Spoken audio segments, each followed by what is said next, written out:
going to talk about transitions. Our research revealed something we found perplexing. We were regularly encountering situations where there would be salespeople that were executing the sales steps effectively, but still underperforming. We discovered that no matter how well a sales rep performs a step in the sales process, if they blow a transition, everything stops.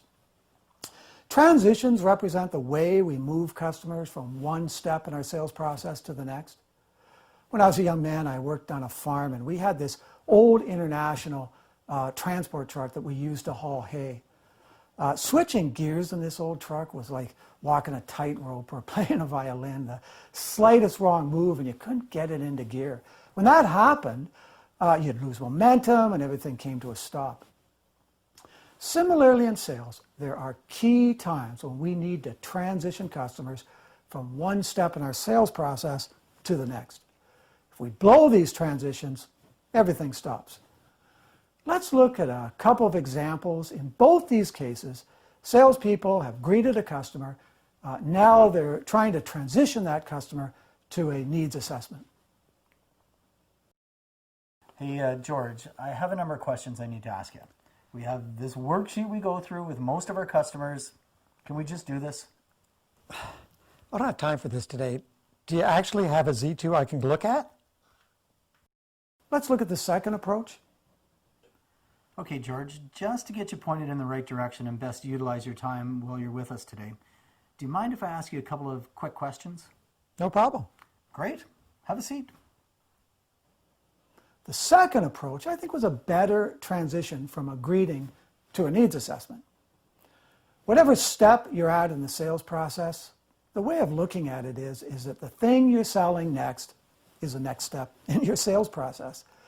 After asking me a few questions one time, a salesperson said, "Terry, based on what you've told me, I have a vehicle I'd like to get your opinion of." I think that was a great example of an effective transition. To improve our overall closing percentage, we should look at the percentage of customers that move from one step in our process to the next.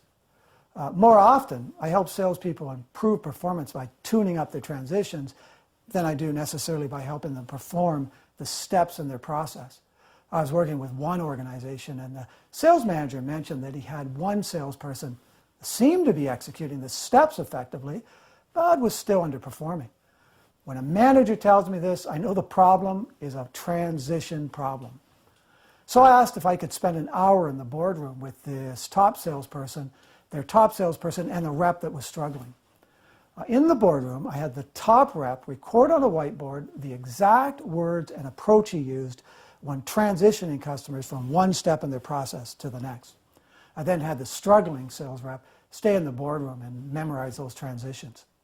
When I came back a month later, the manager, he takes me aside and says, "Terry, you're an amazing trainer. You only spent an hour with this rep and he's been on fire ever since." The weak link for this salesperson was his transitions. Salespeople should measure their transition effectiveness. You do this by identifying all the steps inherent in your sales process and then dividing the number of times you perform one step in the process by the number of times you perform the previous step. Here's an example. In this company's case, they dial the phone 15 times. That makes 6 contacts. If they make 6 contacts, this results in 3 appointments. If they make 3 appointments, this results in 2 pilots, and 2 pilots create a contract. To improve their transition performance, this company should look at the specific strategies they employ when it comes time to move customers through these various steps in their process. We improve sales by improving our conversion rates from one step in the process to the next. Weak conversion rates indicate weak transitions. A while ago, I was in the market for a product. I met in one place of business a sales rep. He did a great job. When it came to the last close or transition, here's what he said. Okay, what do you think? Oh, I just started shopping. I need to think it over. I need to talk to my wife. I need to look at alternatives. Let's look at how that could have been done. Before we move to the next stage, which is to closer look at the numbers, do you mind if I ask you a couple of questions? No problem. Shoot. Okay. When you first came in, you told me that you were looking for a vehicle that could fit your kids' hockey equipment. Does this vehicle fit the bill as it relates to that need? Looks like plenty of room. You also told me safety was a big issue. Based on the safety features and awards this vehicle's won, does it meet your safety needs? I was impressed with the awards as one. Lastly, you said that you wanted a responsive car and that driving the vehicle would let you know if it met that need. Was this responsive enough for you? Plenty of get up. Great. Between 1 and 10, how would you rate the vehicle? I'd give it a 9. Okay. What will we have to do to make it a 10? Price. All right, come with me. We'll make the numbers work for you. Effective transitions work most of the time and make it easy for the customer to move to the next step in the sales process. Bob, I can tell that you see a benefit in what I'm proposing, but I'm sure you still have some concerns. To help mitigate this, we've developed a pilot process. Here's how it works.